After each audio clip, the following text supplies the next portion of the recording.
The legendary Bill Walsh was a believer in planning for all contingencies, and that is the theme of this episode from our archives. Coach Tony DeMeo's coaching career has spanned over 37 years, 12 college teams, most recently at the University of Charleston in West Virginia, where he coached for 6 seasons and compiled the 43-23 record.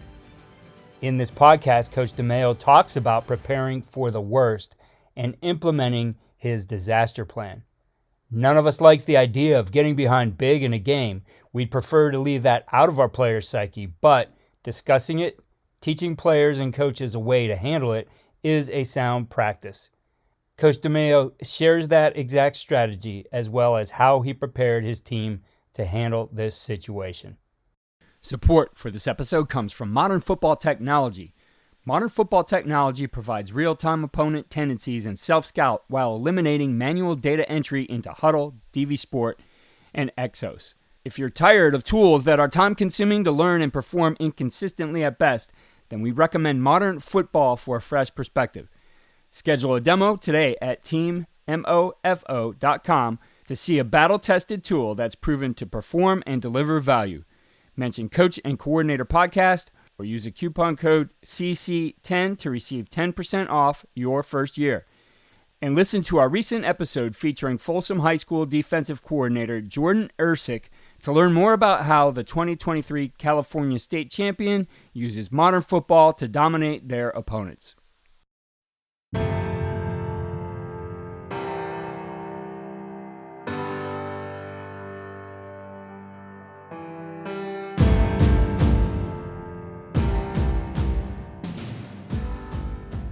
I'm excited to be joined today by Coach Tony DeMeo, a repeat performer on this podcast.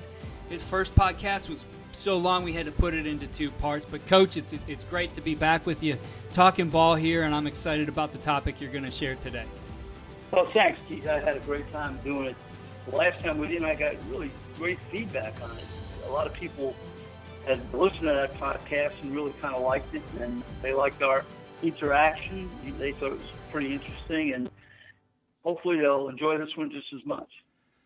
Well, I think so, Coach. It's one we don't like to talk about because I think by nature football coaches are optimists and we always hope for the best. But the idea behind this one is we also have to prepare for the worst. And you have a philosophy and have put together basically what you call your disaster plan, that there's a right way to approach falling behind in a game and that there's a wrong way to approach it as well. So, Coach, talk to us a little bit about how this idea of a disaster plan came about. Well, in 1975, I was hired as Iona College. I was the youngest head college coach in the country. I was 25 years old. And we'd won 2 conference championships by the time I was 27. By then, I thought I had all the answers. Little did I know that I didn't. I had the opportunity to work for Harry Gamble when he was the head coach at Penn, and I was his OC, and I would come up with surefire game plans, and he would say, calm me down, say, Tony, they have chalk too. This is how long ago it was. They have chalk too. You're not the only genius in the Ivy League. Point well made. But my second go-around as a head coach, I was a head coach at Mercyhurst College. I was still only 29 and 30 years old. And I ran into a buzzsaw and got behind early in the first quarter, like 21-0, 20-0, something like that. And instead of what I tried to do was go no huddle, blitz, and go all out to try to get in the game, back in the game right away. And all I did was exasperate the whole situation and made it worse. It was like trying to put out your house being on fire and trying to put out gasoline. It just got worse and worse and worse. And after that, I said, there's got to be another way to do this. And that certainly isn't the right way. So I learned from that experience. And so after that, I had a game plan if we got behind early, especially being an option team. Because everybody says, like, if an option team gets behind early, they're done. Mm-hmm. That's it. It's over. And And I didn't want to believe that. We always threw the ball and ran the option, so that would always help us. But here's what we decided: is like, rather than shoot the works and try to double down on everything, what we first wanted to do is to stop the bleeding. And that really helped everything. Rather than speed things up, we slowed things down. And I know that sounds counterintuitive, but if you think about it, if you stop the bleeding first, you have less to have to score to get back in the game. So the first thing we decided was in a disaster game plan, the comebacks have to start on defense.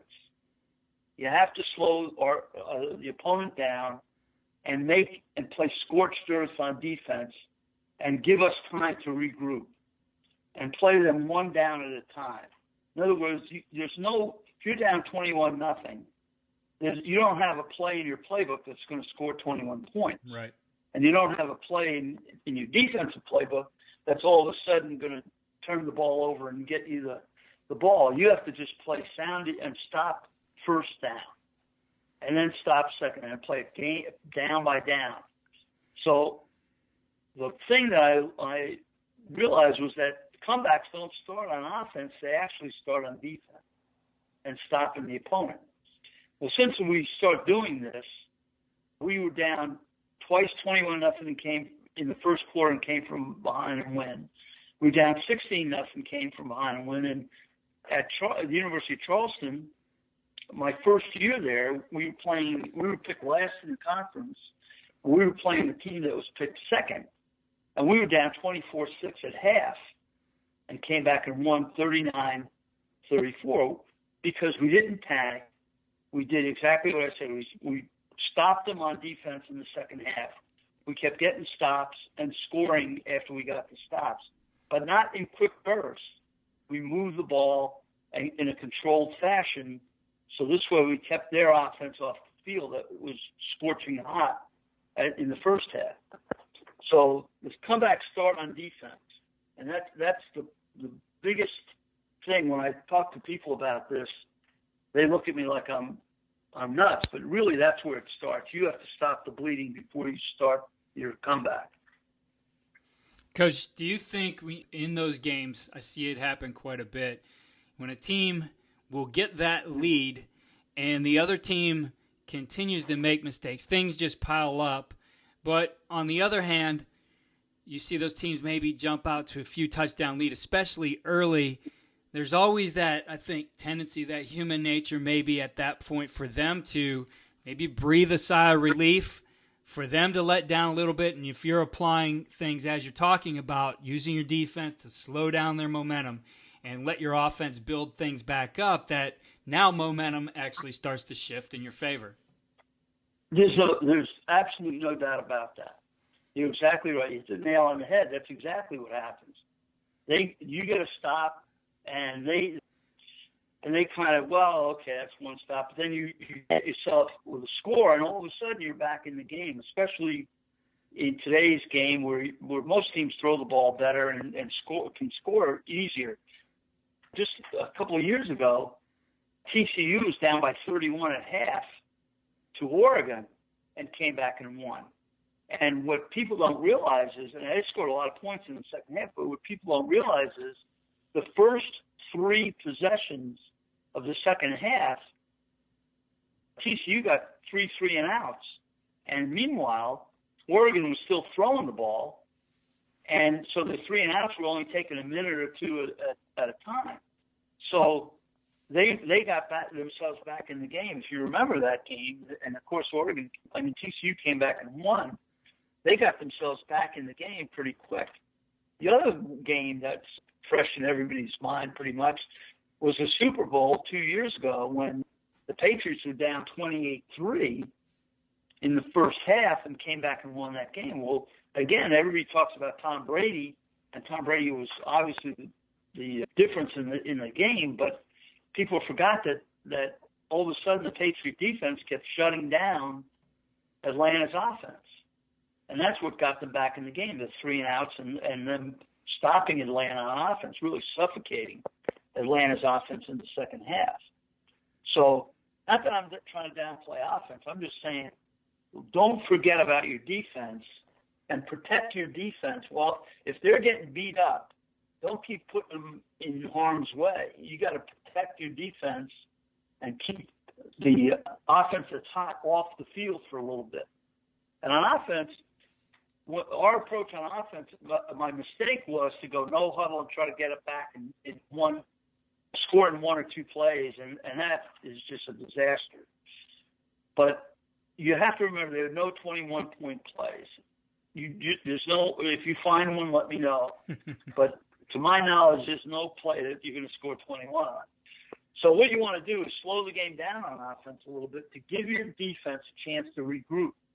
Meanwhile, you have to move the ball and keep your eye open for a big play. In other words, if you're an option team and you're down 21 and you're running the ball, well, they're going to play you like an option team, and they'll give up a big play action pass. They'll think that you're just going to continue to run the option. But meanwhile, you have to keep your eye open for a big play, but not just panic and flail. Don't just flail away and swing at windmills. Look for the big play. Chip away at the lead rather than trying to make it in one big play. And then the other thing is what we did, and I used to kind of argue with my assistants because they didn't like this, but we used to actually practice it in camp, where we said, look, we're down 21-0 here, and we got to come back, and this is what we're going to do. And so you keep your team calm. It's just like, it's no different than practicing a 2-minute drill. Right. You're behind in a 2-minute drill, right, when you practice it. So you're not being pessimist. You're just being a realist. But keep them calm and let them know that this game you're going to win it in the fourth quarter, that it's not going to be, you're not going to turn it around in the second quarter, and you're just going to inch your way back in and then win it. And if you do that, then you don't turn the ball over. You don't make bad decisions and create a panic situation. And again, what I shoot for is to be in a position to win with 6 minutes to go in the game. With the practice part of that, I agree. I probably wouldn't do any kind of those sessions during the season, just number one, because of time, but also you never want your team really thinking negative during the year. But I think camp is a great time for this. Yeah, in exactly setting right. that up, I guess, procedurally, how do you approach that in practice, and how much time do you allot for something like that? Well, we do like a 2-minute drill. Like you practice 2-minute drill. Mm-hmm. We'd say, okay, we're down 21-0, and we have to come back and win. This is what we have to do. On defense, you have to get a stop. On offense, you have to get a first down and start it that way. And that's the way we would do it. But it's just like this. You don't like to practice that situation, but pilots don't like to practice disaster situations either. Right. And if you remember when Sully landed the plane on the Hudson River, remember that? Yep. The Miracle on the Hudson?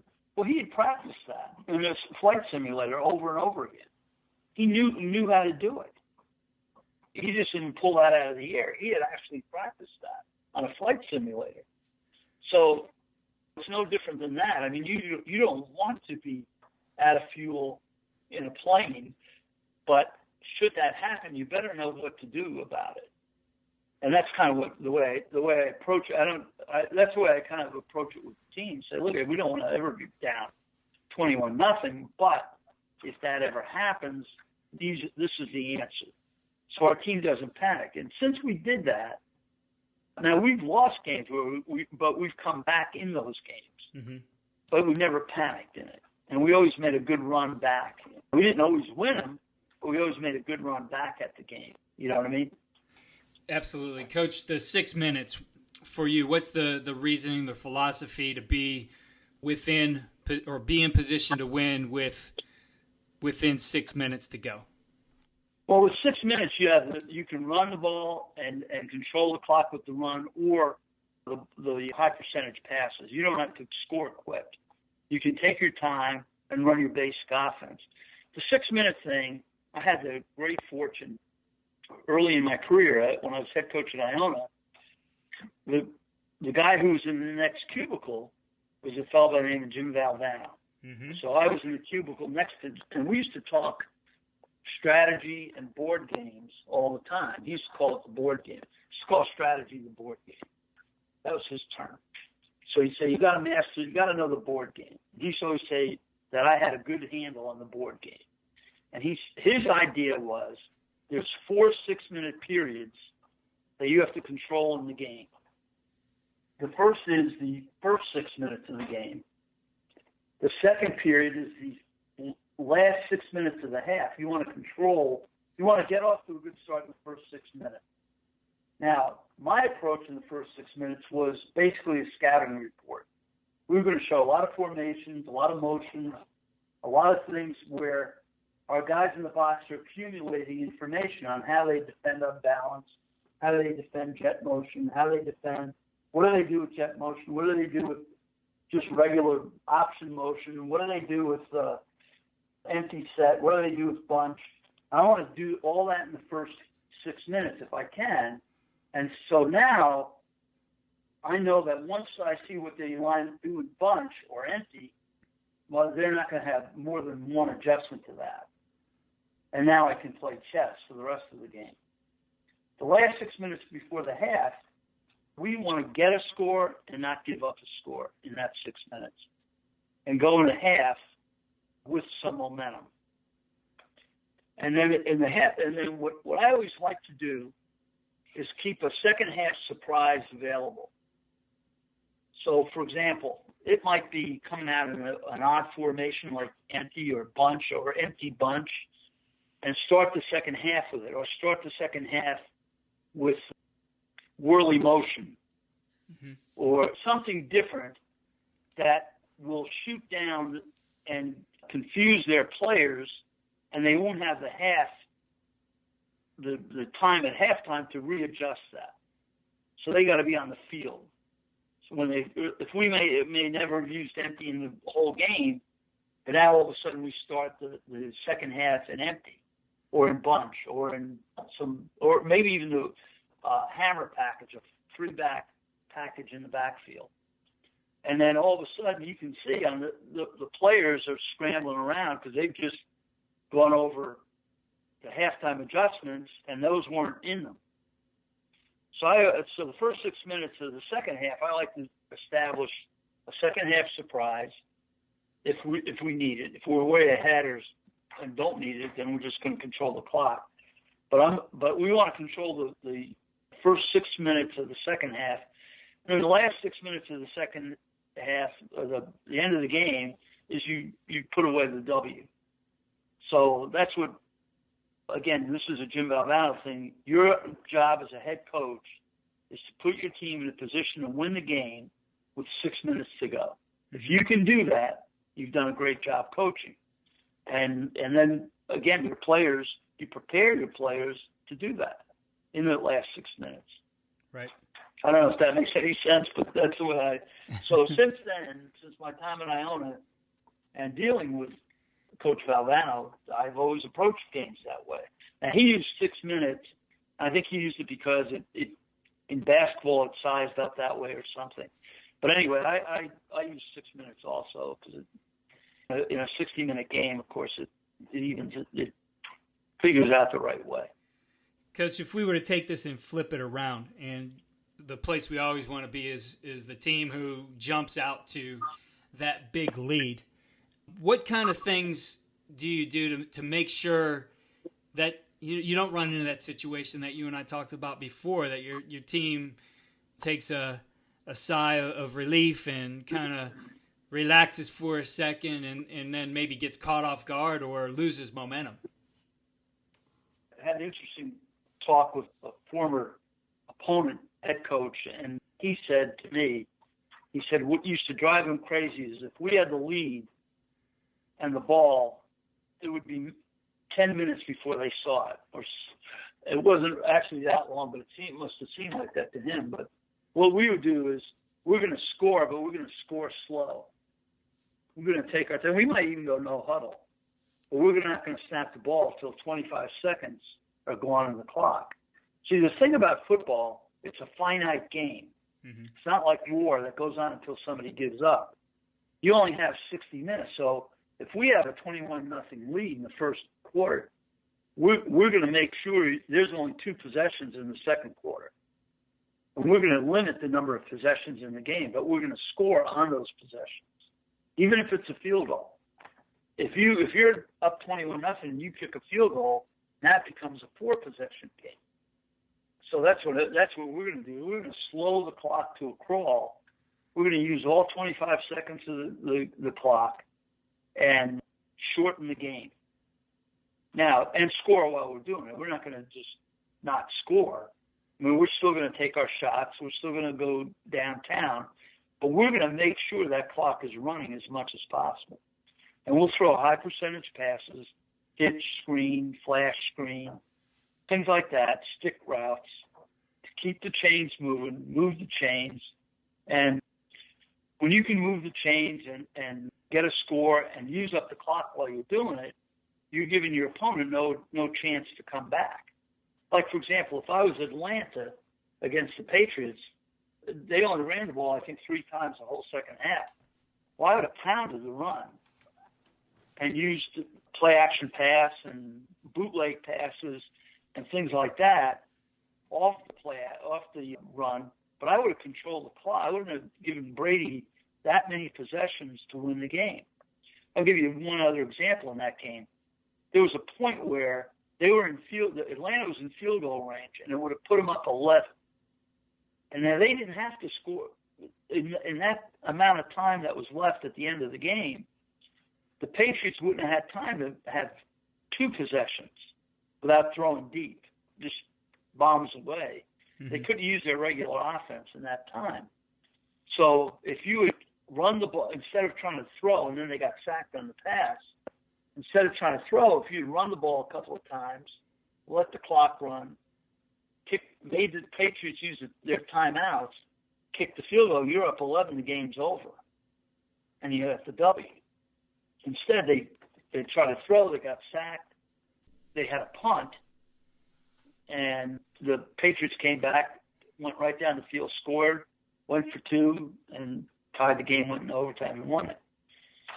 So that's what I would have done. That my thing is, if you have a big lead, the object isn't to score as many as you can. The object is to win the game. So you want to be the other thing you don't want to do is turn the ball over. Right. Because that can change the game. So what you want to do is high percentage passes, high percentage runs, grind the clock, and don't let them have the time to make a big comeback. Use the clock, and the clock's on your side. Use it. Coach, you certainly have emphasized in the times we've talked the necessity of having your players ready for really every situation, and this is obviously another one. And I think when you do that as a coach, I don't care the sport, when your players know what to do in a situation, they've experienced it before, they understand the strategy behind it, you're putting them in a much better position for success. I was thinking of one more thing, Coach, that I talked with former Montana State head coach Rob Ash this week, and he works for an analytics company now, and we were just talking about situations where the smart thing to do is to not score and to have your players understand that under no circumstance do we want the ball in the end zone, because it actually gives the other team an opportunity to have another possession or have 2 if they onside kick and get the ball back. Did you experience any of that, and how did you account for those kinds of situations while you're coaching? Well, the biggest thing that I found is I've seen coaches that when you're down 21-0, they're screaming, everything's fine, patting everybody on the back.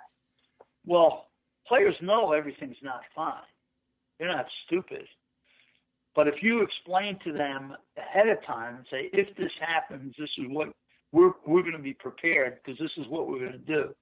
Well, that situation is the same thing. It's the kind of deal where, I'll give you a perfect example. A few years ago, I guess it was now about 10 years ago, but Marshall was playing WVU, and Marshall had a 2-touchdown lead with under 4 minutes to go in the game. And they had the ball on the West Virginia 3-yard line. Now, all they had to do, they had first and goal on the 3. And I had just done my radio show in this bar in Charleston. And I said, I was watching the game after the radio show, and I said, all they got to do is take a knee 3 times and kick a field goal, and the game's over. And they said, why would you take a knee? All you got to do, if they score a touchdown, they're up 21. I said, but it's much easier taking a knee than scoring a touchdown. And they'd be up 3 possessions. Well, they handed the ball off on first down to a freshman tailback who fumbled. And West Virginia recovered, and they had Pat White at quarterback, and they went right down the field, scored, and then onside kick, got the ball back again, scored again, put the game into overtime, and West Virginia won. And all they had to do. Now, Doc Holliday is an excellent coach, and I'm not trying to bash him, but it was his first game as a head coach, that game. And that's what happened. And I guarantee you, if that ever happened again, Doc Holliday would take a knee 3 times and kick the field goal, and the game's over. And West Virginia has no timeouts. He left them with 3 timeouts and the ball and a 2-touchdown lead, and they wound up losing the game.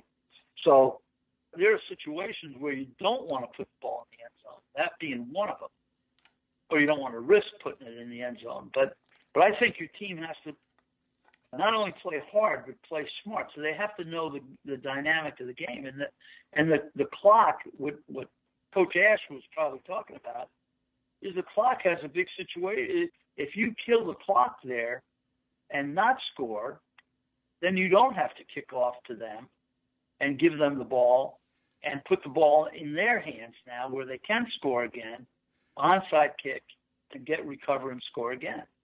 So you're better off killing the clock there than you are actually scoring a touchdown. That's what I think he was talking about. Yeah, he was. I can't remember the specific game, but he was talking about. I actually want to say it was a TCU game, but the player, all they needed to do was get a first down, and they could kneel it out. I don't remember what the score was. I think they were up 1, and it turned it into an 8-point game. And what happened is the player took it in the end zone and scored a touchdown. Now the other team actually has a chance to come back and tie it, turn it into overtime, and win. One of those situations where you want your players to know, all we need here is a first down. You break into the open and go down. And there's teams actually who strategize giving up a touchdown if that's what they need to do to get the ball back. We've done that, and I even have that on film in a play where our quarterback breaks free, Durante Hunter, and is going to be forced out of bounds and slides and just goes down right before he got pushed out of bounds. So the clock's running and the game basically ended. But I think that you have to teach your players that. We practice knocking the ball down rather than intercepting it, or if you do intercept it, don't get tackled. Go down before you get tackled. Right. Because you don't want to risk a fumble and give them the ball back. Never get tackled with an interception at the end of the game. Just go down. And we practiced that. That was a Thursday deal. I had a Thursday checklist of all these things like that to practice on Thursday and Friday. And we would go through the list, even in just helmets, go through the list. Like, for example, on that list was things like returning a kickoff after a safety. Mm-hmm. You put your punt returner back there, and you put your kick returner back there.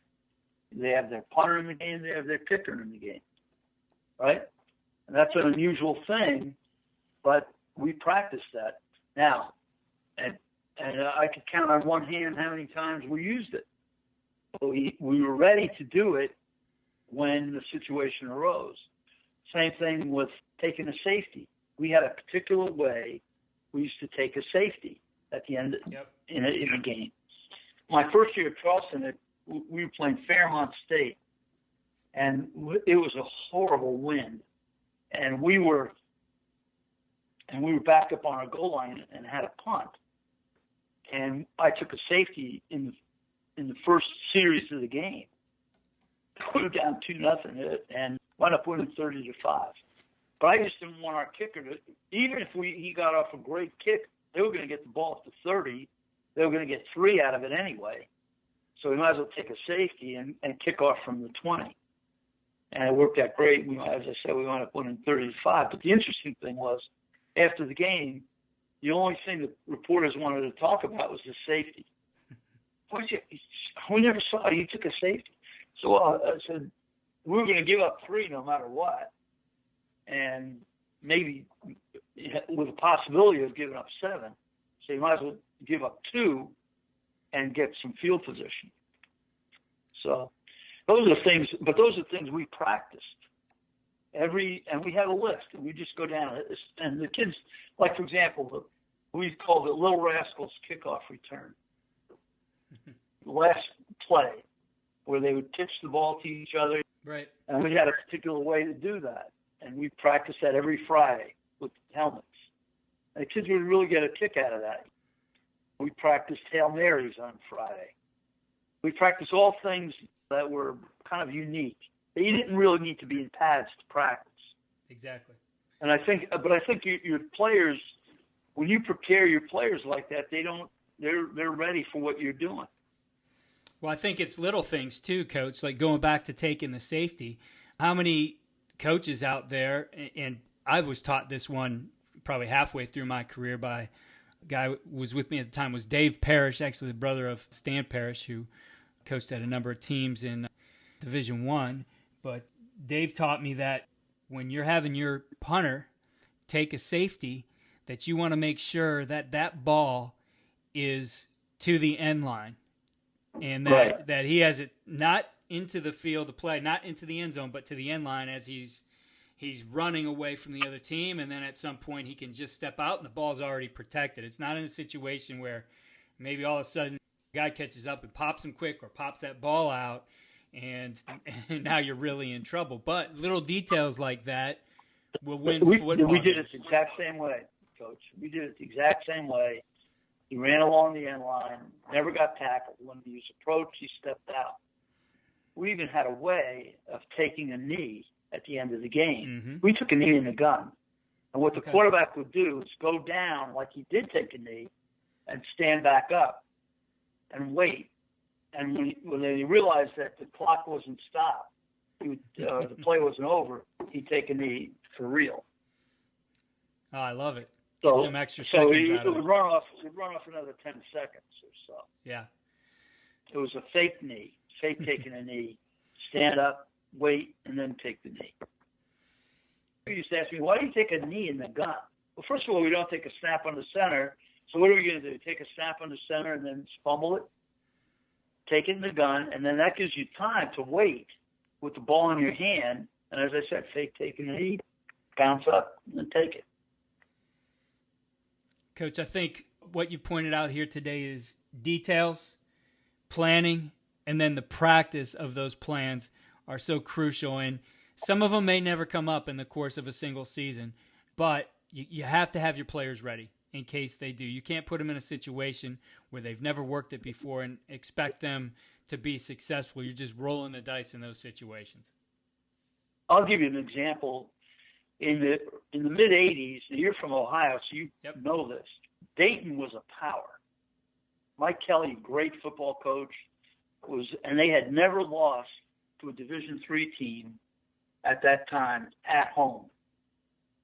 And we played them. They were number 1 team in the country. I was at Mercyhurst at the time. We played them in 1985, and the score was 6-6 in the fourth quarter.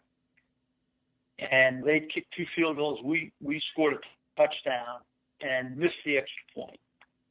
So 6-6, we have the ball at midfield, and it's 4th and about 4. And we ran instead of running our punt team on the field, now Dayton at the time had 2 really good tailbacks. They used to put them back there to field the punt. They had twin punt returners. And instead of running our punt team on the field, our punter ran out there, but our second offense ran out there. And we instead of getting in punt formation, we got in the wishbone and ran wide veer for about 18 yards in a first down. And then went no huddle and made Dayton use a timeout to stop the clock because they had their punt return team on the field. So that used up one timeout. Then we punched it in from there for a score, so we went up 13-6. So the next time they went like 3 and out. This was all in the fourth quarter, and punted to us. We got the ball, moved the ball back, almost in the same spot at midfield, right around midfield. And this time, they didn't put their punt returners in. They left their safety in the game. And we ran our second team on the field, which looked like our second team because the quarterback was on the field. And so their safety got deep, and our quarterback punted the ball, quick kick. And their safety fumbled it. We recovered on about the 12, punched in, we wound up winning the game 19-6. And it was just, and those plays, we had practiced that, hadn't used it for 2 years. And then we just did it in those games, and it worked out like a charm. And that's how we wound up upsetting them that year. But it was again, something that we had practiced on Friday. We had never really done it in a game before, but it worked like a charm. Well, Coach, it was great to spend time with you again here on the podcast. Certainly would invite you back at any time to share some ideas with us. It's always great to talk ball with you. Well, thanks, Coach. And some of these ideas are kind of radical, but it's just the way that I learned how to coach the game. And like you said, details, little things, preparation. There's no substitute for detailed preparation. You may not win them all, but you're going to be in every game. I'll tell you that. Absolutely. If you want to see Coach's stuff, go to TonyDeMeo.com. That's TonyDemeo.com. Or follow him on Twitter at TDCoach. Coach, thanks again, and we'll talk again soon. Hey, take care. Have a great day.